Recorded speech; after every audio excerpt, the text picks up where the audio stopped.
ধানের আড়ি নেব, এই জমির ধানের আড়ি নেব।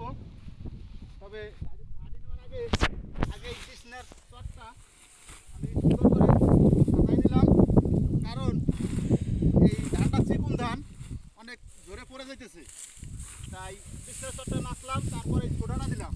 আড়ি বাঁধবো যেহেতু, আড়ি বাঁধার সেই দড়িটা দিলাম।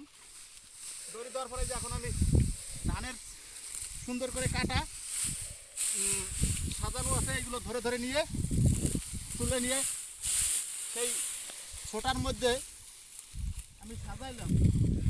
এই যে সাজাবো, এখন সাজাবো, এই সাজাইতেছি। হয়তো ছোটাটা আমার একটু চিকন হয়ে গেছে, তাতে সমস্যা নাই, যে যেরকম লাগে সেরকমভাবে সাজাবেন।